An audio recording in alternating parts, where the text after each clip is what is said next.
नमस्कार साथियों, मैं अनीता श्रीवास्तव आपका हार्दिक अभिनंदन करती हूँ।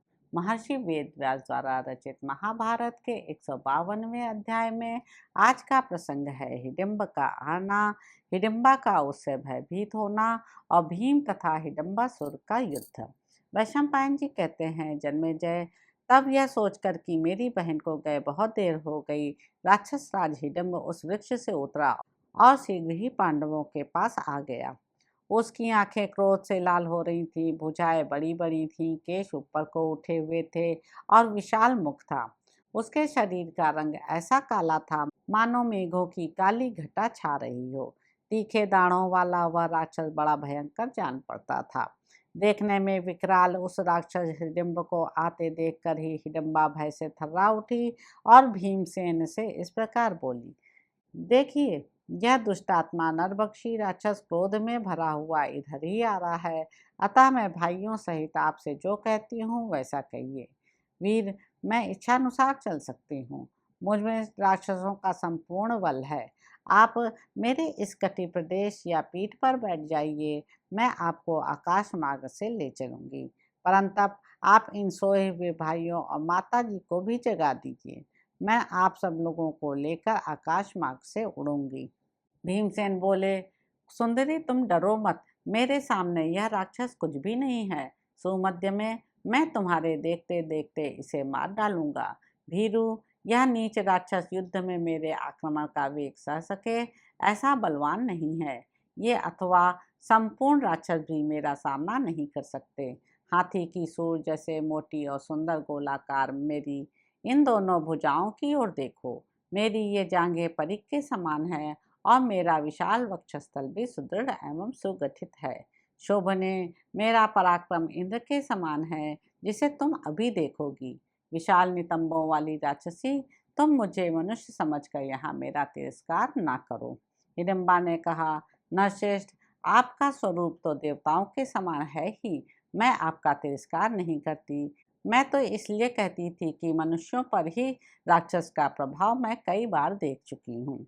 वैशंपायन जी कहते हैं, जन्मेजय उस नरभक्षी राक्षस हिडिंब ने क्रोध में भरकर भीमसेन की कही हुई उपरयुक्त बातें सुनी।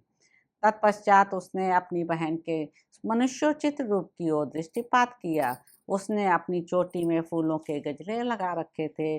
उसका मुख पूर्ण चंद्रमा के समान मनोहर जान पड़ता था। उसकी भौहें, नासिका, नेत्र और केशांत भाग सभी सुंदर थे। नख और त्वचा बहुत ही सुकुमार थी। उसने अपने अंगों को समस्त आभूषणों से विभूषित कर रखा था तथा शरीर पर अत्यंत सुंदर महीन साड़ी शोभा पा रही थी। उसे इस प्रकार सुंदर एवं मनोहर मानव रूप धारण किए देख राक्षस के मन में यह संदेह हुआ कि हो न हो यह पति रूप में किसी पुरुष का वर्ण करना चाहती है। यह विचार मन में आते ही वह कुपित हो उठा।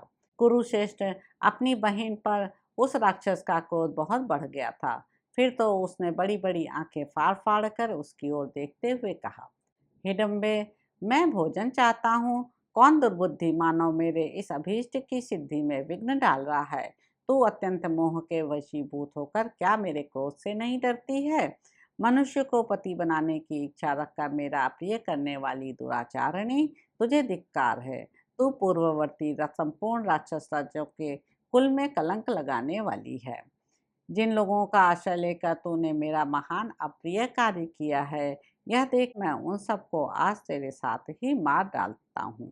हिडम्बा से यूं कहकर लाल लाल आंखें किए हिडम्ब दांतों से दांत पीसता हुआ हिडिंबा और पांडवों का वध करने की इच्छा से उनकी ओर झपटा। योद्धाओं में श्रेष्ठ तेजस्वी भीम उसे इस प्रकार हिडम्बा पर टूटते देख उसकी भर्त्सना करते हुए बोले, अरे खड़ा रहे, खड़ा रहे। वैशंपायन जी कहते हैं, जन्मेजय अपनी बहन पर अत्यंत क्रुद्ध हुए उस राक्षस की ओर देखकर भीमसेन हंसते हुए से इस प्रकार बोले, हिडम, सुखपूर्वक सोए हुए मेरे इन भाइयों को जगाने से तेरा क्या प्रयोजन सिद्ध होगा। खोटी बुद्धि वाले नरभक्षी राक्षस, तू पूरे वेग से आकर मुझसे भिड़ आ, मुझ पर ही प्रहार कर। हिडिंबा स्त्री है, इसे मारना उचित नहीं है, विशेषतः इस दशा में जबकि इसने कोई अपराध नहीं किया है। तेरा अपराध तो दूसरे के द्वारा हुआ है। यह भोली भाली स्त्री अपने वश में नहीं है। शरीर के भीतर विचरने वाले कामदेव से प्रेरित होकर आज यह मुझे अपना पति बनाना चाहती है।